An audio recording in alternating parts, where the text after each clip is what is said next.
저녁에 만나서 반갑습니다. 잘 오셨습니다. 은혜 많이 받으세요. 강고사축 감사합니다.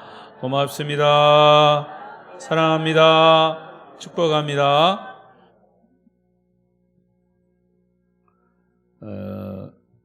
감고사축 그 고백 속에 여러분의 진심이 함께 상대방에게 실려갔으면 좋겠습니다. 여러분, 인사는요, 그 사람을 마주보면서 눈을 보면 벌써 저 사람이 진심으로 하는 거구나 아니구나 하는 것을 금방 알 수 있어요. 그러니까 하라 그래서 억지로 하는 게 아니고 진심을 담아서 할 수 있기를 바랍니다. 오늘도 이 예배에 참여하신 여러분에게 크신 은혜와 축복이 이 말씀을 통해서 여러분에게 임하시기를 바랍니다. 또 비대면 영상으로 예배하시는 분들 가운데도 주의 은혜가 함께 하시기를 바랍니다. 오늘 말씀의 주제는 참된 자유란, 참된 자유. 성경에서 말하는 자유가 뭔가? 이런 얘기가 있습니다. 소련이 공산주의로 무너지기 전의 이야기입니다. 모스크바에 살던 개 한 마리가 프랑스 파리에 여행을 왔습니다. 파리 시내를 구경하던 소련 개가 프랑스 개를 만났습니다. 통성명을 하고 나자 프랑스 개가 소련 개한테 소련 실정이 어떤지를 물었습니다. 그랬더니 소련 개가 침을 튀기면서 이 소련 자기 고향을 자랑합니다. 소련은 사람뿐 아니라 개에게도 아주 완벽한 생활이 보장되어 있는 것이고 자는 것, 입는 것, 먹을 것 걱정 없이 살고 있다. 이렇게 자랑을 늘어놨습니다. 그때 이 말을 듣고 있던 프랑스 개가 고개를 갸우뚱갸우뚱거리면서 그런데 너는 무엇 때문에 이 파리에 왔냐? 그랬더니 소련 개가 하는 말이 실컷 짖고 싶어서 왔다. 그렇게 대답을 했습니다. 뭔 말인지 몰라서 가만히 있는 거예요. 어떻게 된 겁니까?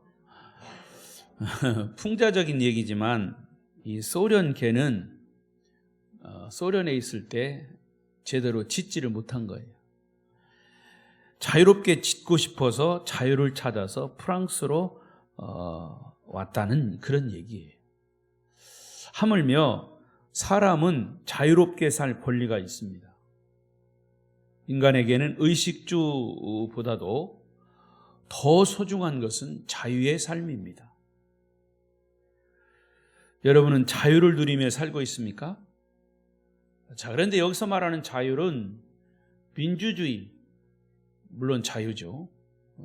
그런 자유를 포함한 그런 민주주의적 자유를 포함한 저는 이 시간 이 성경적 자유를 말씀드리려고 합니다. 그래서 여러분은 자유를 누리고 살고 있습니까?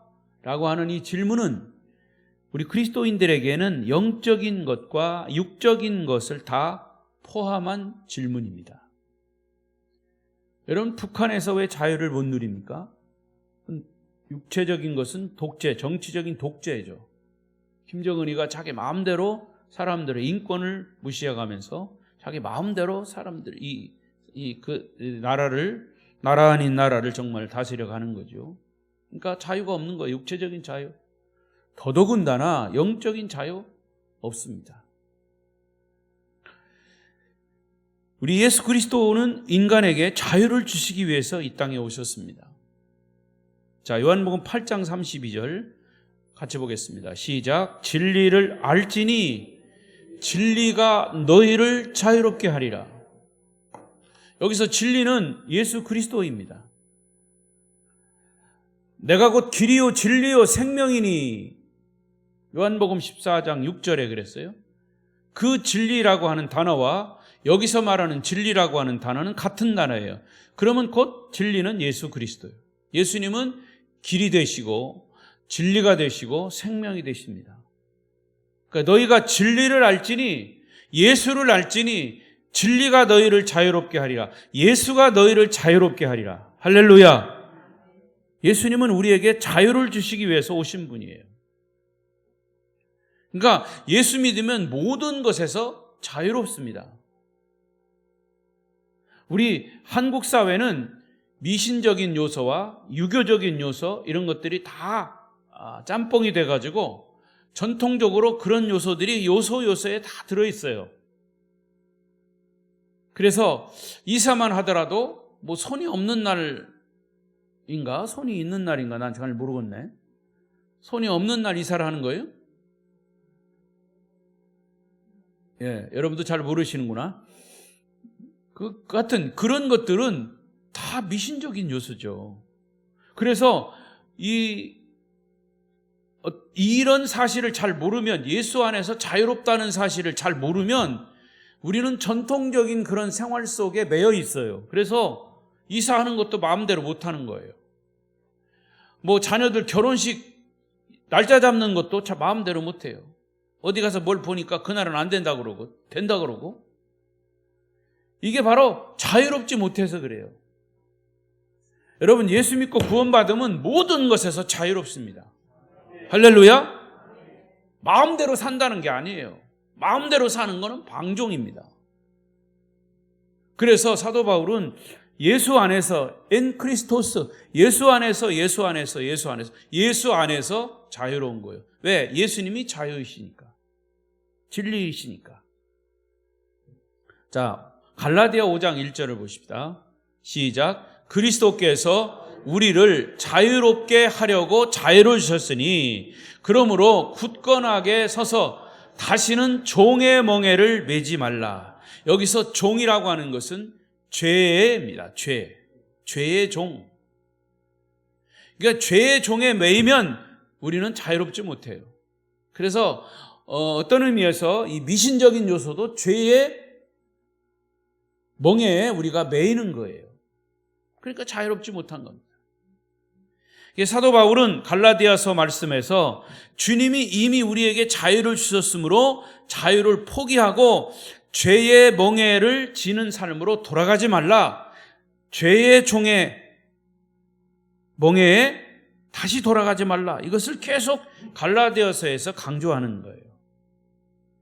우리가 정말 자유를 주신 주님을 만나서 그리스도 안에서 진정한 자유를 얻었다면 나 자신을 향해서도 다시 한번 질문해야 합니다. 나는 정말 영적으로, 육적으로 자유로운 사람인가? 물론 성경이 말하는 자유는 세상에서 말하는 자유와는 전혀 다른 의미예요.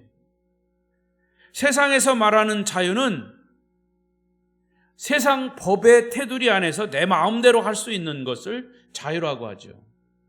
오전에 말씀드린 대로 이 사르트르가 얘기한 자유의 길, 그는 인간은 인격적인 존재이기 때문에 우리에게 자유가 있다. 그러니까 내가 어떤 행동을 해도 자유롭게 행동하고 그리고 책임은 당신이 져라. 이게 그 사르트르의 주장입니다. 그래서 김성일 장로가 바로 그걸 젊을 때 거기에 빠져가지고 그렇게 하다가 아내가 암에 걸리고 결국에는 예수님을 다시 믿게 되었다는 그런 얘기 아니에요? 같은 맥락입니다. 이 사회에서는 무책임, 무질서, 부도덕한 행동 이런 것들을 어떤 의미에서는 자유라고 인식하기도 해요. 그러나 성경이 말하는 자유는 근본적으로 죄로부터의 자유입니다. 내가 예수를 믿는 그 순간 나는 죄의 용서함을 받고 죄가 나를 구속할 때 나는 거기서 벗어난 거예요. 이것이 바로 영적인 자유의 출발점입니다. 그러나 예수 믿고 죄 사함 받고 자유를 얻은 것은 사실이지만 사실은 내가 삶의 현장에서, 오늘의 삶의 현장에서 자유인으로 살고 있느냐? 이것을 물었을 때 그 대답은 쉽지 않아요. 왜 그렇죠? 우리가 죄에서 용서받은 것은 사실이지만 죄의 결과에 대해서는 아직도 자유롭지 못하기 때문이에요. 자유로운 존재지만 자유롭지 못한 내 모습을, 내 삶을 볼 때가 너무 많다 그 말이에요. 자, 하나 예를 들어 볼까요? 요한복음 11장에 보면 나사로가 죽었어요. 예수님이 정말 가깝게 여기던 친구처럼 여기던 나사로가 죽었어요. 근데 죽은 지 나흘이나 된 나사로의 무덤 앞에서 예수님은 선포하십니다. 나사로야, 나오너라. 나사로야, 눈을 떠라. 그 말이에요. 사실은 눈 떠라는 거예요. 살아나라는 거죠. 그리고 선포하신 말씀이에요. 나는 부활이요 생명이요. 나는 부활이요 생명이라. 이 부활의 진리를 선포하신 후에 나사로가 이제 걸어 나오죠. 죽은 나사로가 무덤에서 걸어 나옵니다. 근데 여기 보세요. 44절 시작. 죽은 자가 수족을 배로 동인 채로 나오는데 그 얼굴은 수건에 쌓였더라. 수족을 동인 채로. 그걸 뭐라고 그럽니까? 수족을 다 묶은 걸 염이라고 그러잖아요. 염을 다 한 상태인데 시체가 벌떡 일어났더니 걸어 나오는 거예요. 그리고 그 다음에 예수님 하신 말씀이 그거 넘겨보세요. 또 읽어보겠습니다. 시작. 예수께서 이르시되 풀어놓아 다니게 하라. 풀어놓아 다니게 하라. 뭘 풀으라는 거예요? 이 배로 동인 것을 다 풀으라는 거죠. 여러분, 장례식 할 때 묶였던 염했던 그런 것을 묶인 채로 그대로 나사로가 무덤에서 걸어 나와요. 살았습니다. 이 상황을 한번 잘 연상해 보세요. 자, 나사로는 지금 자유를 얻었지만, 살았지만 아직 자유롭지 못한 사람이에요. 새로운 생명을 얻고 무덤에서 나왔지만 아직도 배로 동인, 결박된 상태예요. 그런 그 사람에게, 나사로에게 예수님은 다시 한번 말씀을 하신 거예요. 예수께서 이르시되, 예수께서 선포하시되 풀어놓아 다니게 하라. 한 번 더 시작. 풀어놓아 다니게 하라. 비로소 그 배인 그 묶인 그 베옷을 다 벗어낼 때 자유를 얻은 거예요. 무슨 얘기냐면 예수 믿고 죄 사함받아 그리스도 안에서 자유를 얻었다고 말하지만 사실 죄에서 자유롭지 못한 우리의 모습을 볼 수 있습니다. 자, 그렇다면 우리 그리스도인으로서 진짜 참된 자유를 얻고 사는 그런 삶, 오늘 말씀의 주제죠. 참된 자유란 뭐냐? 그렇게 자유로운 삶을 사는 게 뭐냐? 그게 바로 오늘 본문의 시편 23편의 말씀에서 세 가지로 요약할 수 있어요. 이미 주보에 기록이 되어 있습니다. 시편 23편 말씀에서 진짜 참된 자유의 삶이 뭐냐? 무엇으로부터 자유로워야 되느냐? 자, 23편, 시편 23편의 저자가 누구죠? 저자가 다윗입니다. 다윗. 근데 성경학자들은 이 다윗이 이 시를 언제 기록한 시인가? 여기 본문에는 나와 있지 않아요. 대부분 시편에 보면 23편 하면은 그 위에 다윗의 시하고 이렇게 그다 설명을 붙여놨는데 이 23편은 설명을 붙이지 않았어요.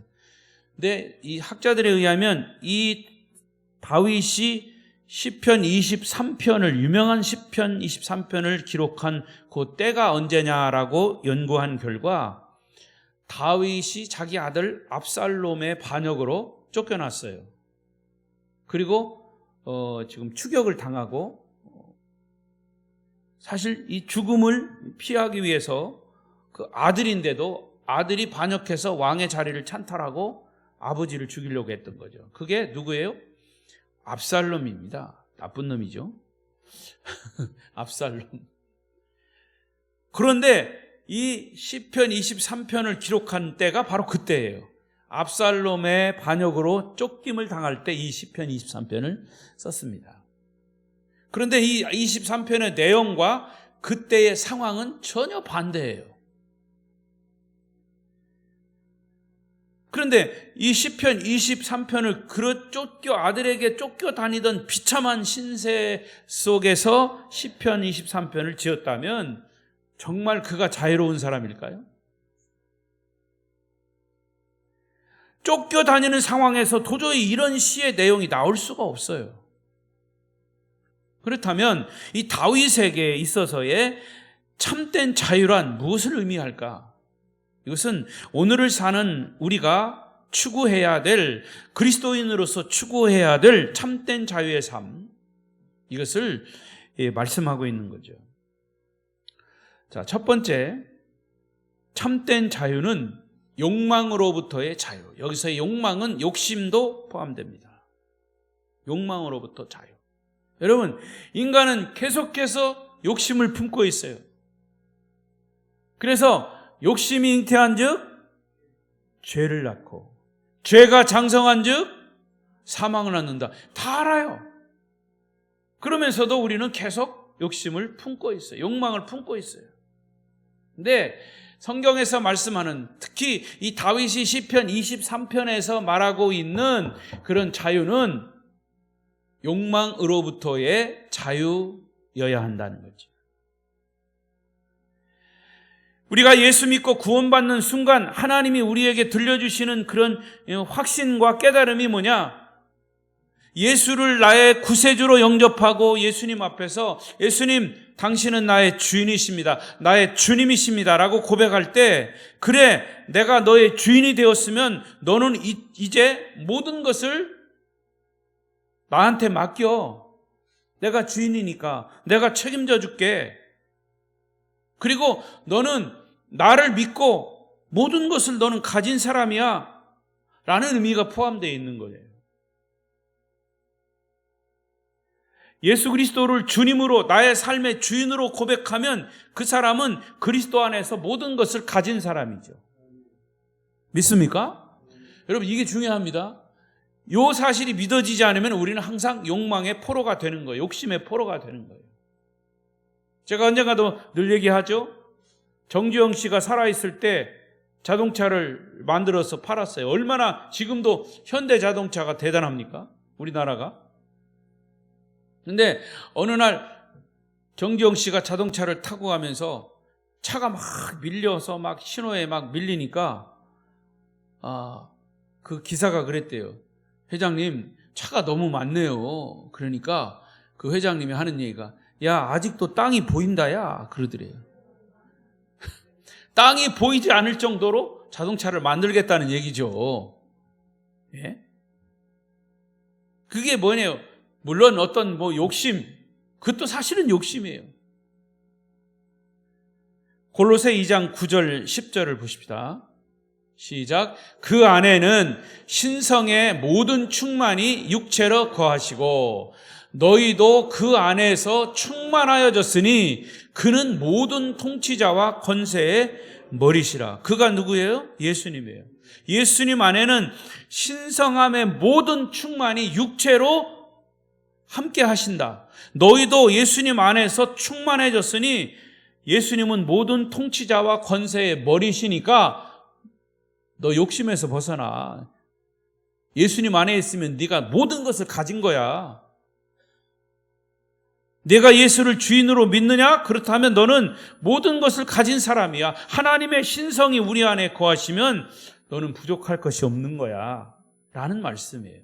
여러분, 나는 모든 것을 가진 사람이라고 여러분 생각해 보신 적이 있습니까?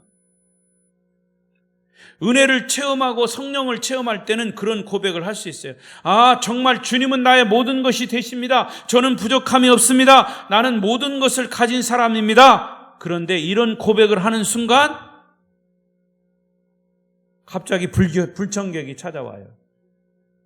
너 부족함이 없다고? 웃기고 있네. 너 지금 돈도 필요하잖아. 너 더 좋은 직장도 필요하잖아. 아직 자식들 등록금 필요하잖아. 내 삶에 필요한 것이 얼마나 많은데 부족함이 없다고? 그건 거짓말이야 라고 속삭이는 거예요. 그런 사탄의 속삭임을 듣고 우리는 그 말에 아이고 정말 그렇지? 금방 동의해버립니다. 그래, 난 아직도 더 필요한 게 많아. 더 성공해야 돼. 더 많이 가져야 돼. 이것도 필요하고 저것도 필요하고. 그때부터 우리는 다시 욕망의 포로가 되는 거예요. 그 욕망, 그 욕심 때문에 온갖 힘을 다 쏟는 것을 스스로 발견하게 돼요. 이것이 욕심의 포로가 된 우리들의 모습이에요. 저는요, 우리 아름다운 교회에 와서 늘 깨닫는 게 있어요. 이 목회자들은 신학교 졸업하면서부터 갖는 그런 비전이 있어요. 소위 비전이라고 그래요. 목사가 갖는 비전이 뭐겠어요? 교회를 개척하든지 교회에 부임해서 내가 이제 전도사의 훈련을 잘 받아가지고 이제 큰 교회를 이루겠다. 이게 목사들의 비전이. 근데 그게 비전이 아니고 욕심이더라고요.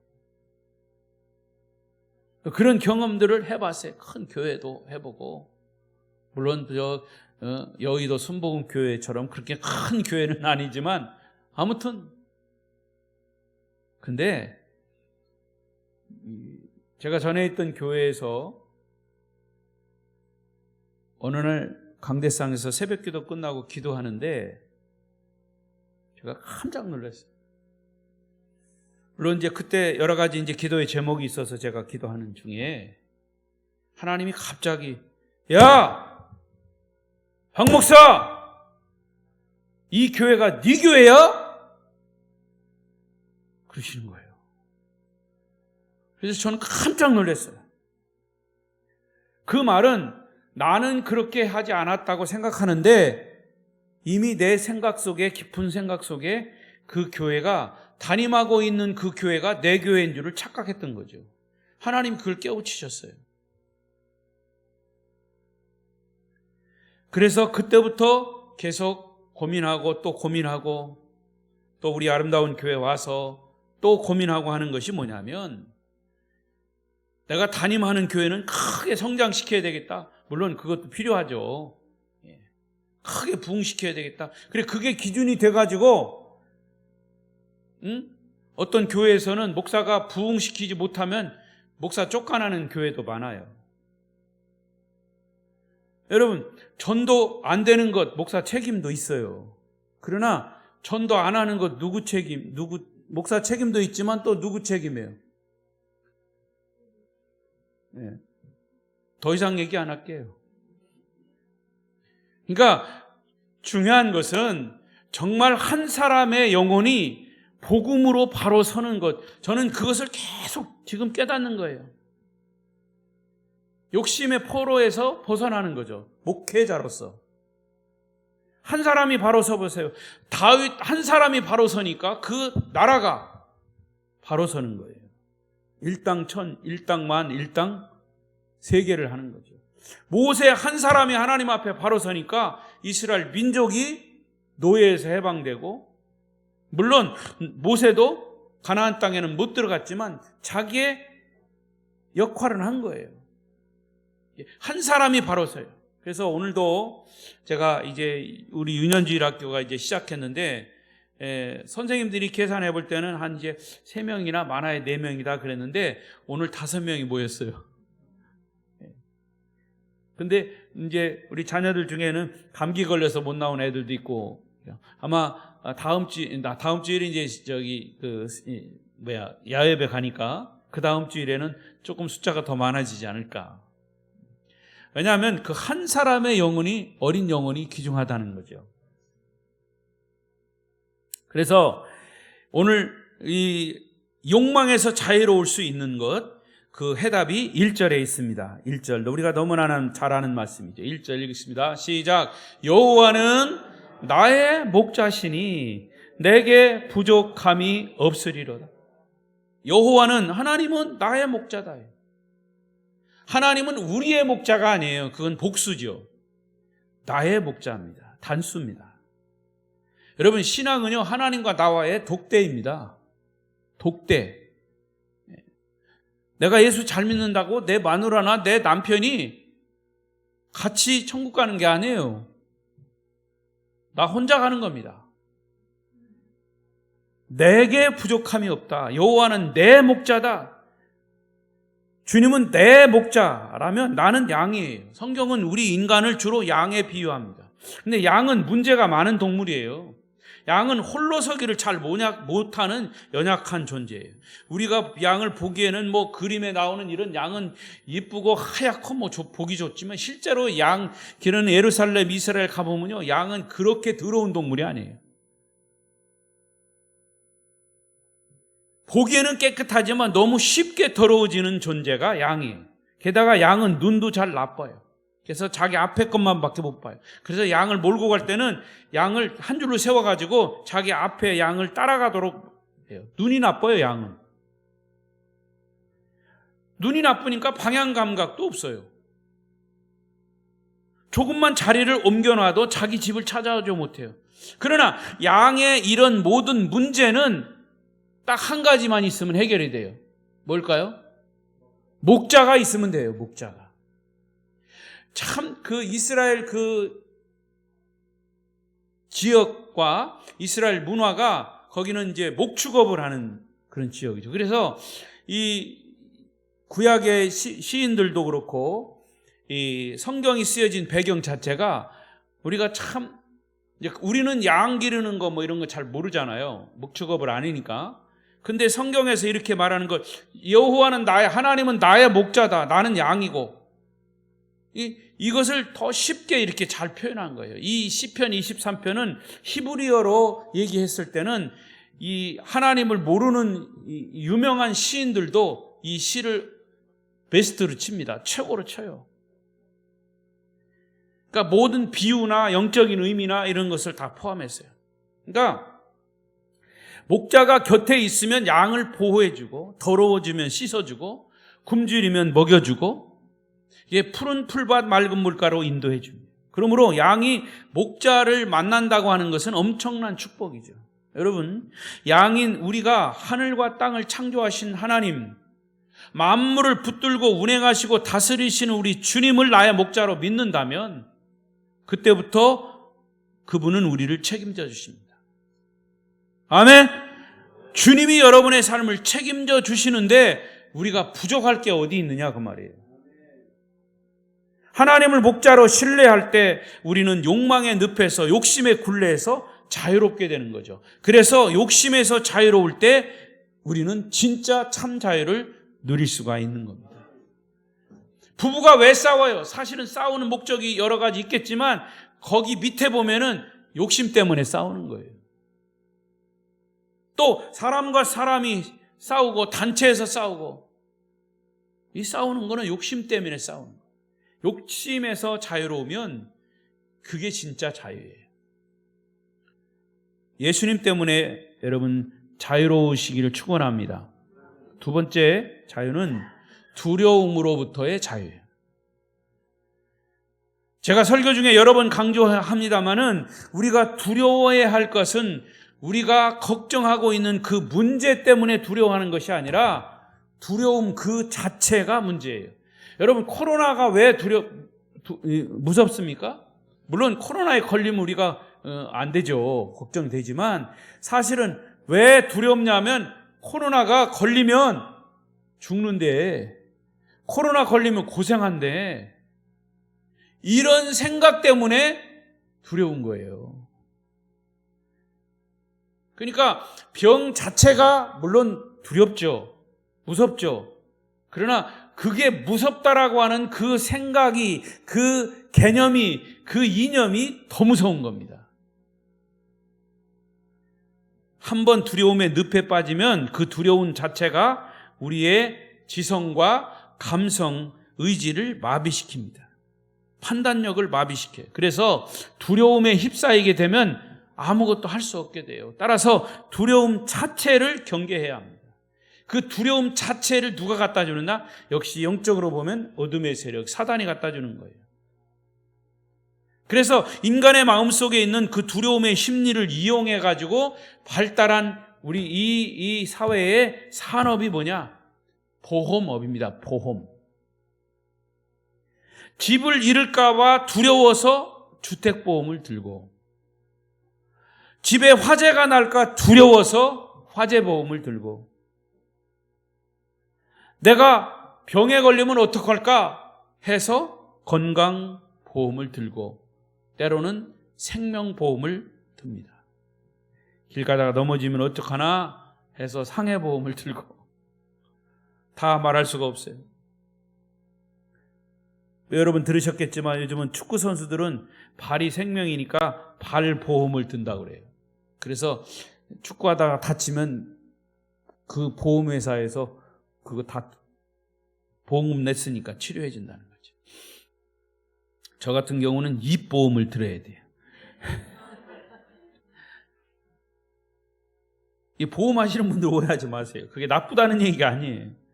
그러니까 우리가 인생을 살다 보면 결코 피할 수 없는 그런 손님이 뭐냐? 두려움이라는 거죠. 자, 여기에 대한 해답이 또 여기 있습니다. 4절을 보십시다. 오늘 본문 4절 시작. 내가 사망의 음침한 골짜기로 다닐지라도 해를 두려워하지 않을 것은 주께서 나와 함께 하심이라. 주의 지팡이와 막대기가 나를 안위하시나이다. 여기 내가 사망의 음침한 골짜기라고 하는, 음침한이라고 하는 단어는 그림자입니다. 그림자. 죽음의 그림자. 이게 죽음의 그림자가 있는 골짜기. 그러니까 죽음을 예고하는 그림자를 보게 될 때가 있다고 말해요. 여러분, 병에 걸리거나 사고를 당했을 때 어느 날 문득 내 거울에 비친 내 모습을 볼 때 내가 늙은, 나이가 많이 든 모습을 보게 되죠. 그러면 무엇이 우리에게 다가오는 겁니까? 죽음이 다가오는 거예요. 죽음의 그림자를 거기서 보는 거죠. 그래서 두려움을 느끼게 돼요. 그런데 이 두려움의 상황에서 시편 기자는 내가 그럼에도 불구하고 사망의 두려움의 골짜기, 그림자가 내게 드리워질지라도 나는 두려워하지 않는다. 해를 두려워하지 않는 것은 주께서 나와 함께 하심이라. 할렐루야. 그리고 그 다음에 주의 지팡이와 막대기가 나를 안위하신다. 여기 목자가 사용하는 지팡이는 뭐냐? 방향을 제시하는 거예요. 양들에게 방향을 제시하는 그런 지휘봉입니다. 그리고 막대기는 뭐냐? 지팡이와 막대기라고 그랬죠? 똑같은 게 아니에요. 지팡이는 방향을 제시하는 거고, 막대기는 야생 동물이 양을 해치려고 할 때, 공격해 올 때 쫓아내는, 막을 수 있는 무기입니다. 무기. 그러니까 하나님은 우리 인생의 방향을 제시해주고, 우리를 보호해주고, 위로해주시고, 어떤 세력, 악한 세력에서도 지켜주시는. 그러나 이 정도로 끝나지 않아요. 5절 말씀을 보십시다. 5절 열어주세요. 없어요? 5절 말씀에 보면 원수의 목전에서 풍성한 식탁을 차려주신다 그랬어요. 주께서, 시작, 주께서 내 원수의 목전에서 내게 상을 차려주시고 기름을 내 머리에 부으셨으니 내 잔이 넘치나이다. 풍성한 식탁을 차려주시고, 여기에 식탁은 먹을 수 있는, 육체적으로 먹을 수 있는 식탁이기도 하지만 영적으로 여러 가지 의미가 포함되어 있습니다. 그리고 우리의 잔을 넘치게 하는 은혜를 주신다. 그러므로 그리스도인의 삶이란 예수 믿고 죄 용서받고 천국 가는 정도의 삶이 아니고, 사실은 모든 부분에서, 두려움에서, 죄에서 자유로운 삶이에요. 그래서 예수님께서 이 땅에 오신 목적을 이 요한복음 10장 10절에 아주 간략하게 말씀하셨어요. 시작.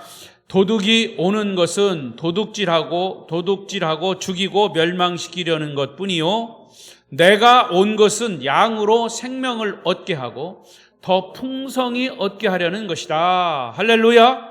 주님이 오신 것은 우리의 양, 우리 인간들을 생명을, 구원을 받게 하고 생명을 얻게 하고 그것을 더 풍성하게 하려고 주님이 오셨다는 거죠. 여러분, 무엇 때문에 두려워하십니까? 선한 목자 되신 우리 주님이 우리의 인생길의 동행자 되시고 지켜주시고 보호해주시고 우리 인생을 축복으로 채워주시는 사실을 믿고 두려움에서 자유로우시기를 축복합니다. 마지막 세 번째로 참된 자유는 이제 죽음으로부터의 자유입니다. 우리가 이 세상 모든 것에서 자유롭다 할지라도 자유롭지 못한 것은 딱 한 가지예요. 죽음입니다. 근데 성경은 그 죽음에서조차도 자유로우라고 말씀하시는 거예요. 세상 모든 것에서 자유롭다 할지라도 죽음에서 자유롭지 못하면 아직 자유롭지 못한 거예요. 사도 바울이 로마서 5장 14절에 이렇게 말씀했어요. 시작. 그러나 아담으로부터 모세까지 아담의 범죄와 같은 죄를 짓지 아니한 자들까지도 사망이 왕노릇하였나니 아담은 오실자의 모형이라. 사망이 왕노릇했어요. 죽음에서 이 사망에서 자유롭지 못하면 우리는 역시 사망의 매인자예요. 사망의 종이에요. 가장 강력한 지배자, 가장 강력한 독재자도 죽음에서 벗어날 수 있는 사람은 아무도 없어요. 지금도 미국에서 유행하는 말이에요. 속담과 같은 말은 우리가 결코 피할 수 없는 것은 두 가지가 있다. 미국 사람 얘기예요. 결코 피할 수 없는 두 가지가 있다. 하나는 세금 내는 거고 하나는 죽는 것이다. 미국 사람들은 세금 철저하게 내. 또 철저하게 내는 만큼 또 보장도 잘 돼 있죠. 사회복지. 아마도 이 말은 미국이 얼마나 악착같이 세금을 거두는지 풍자한 말이기도 하지만 우리나라 경우는 세금 내는 일을 피해가는 사람 많죠. 세금 안 내가지고 부자로 사는 사람들도 세금 막 이렇게 해가지고 세금 안 내려고 하는데,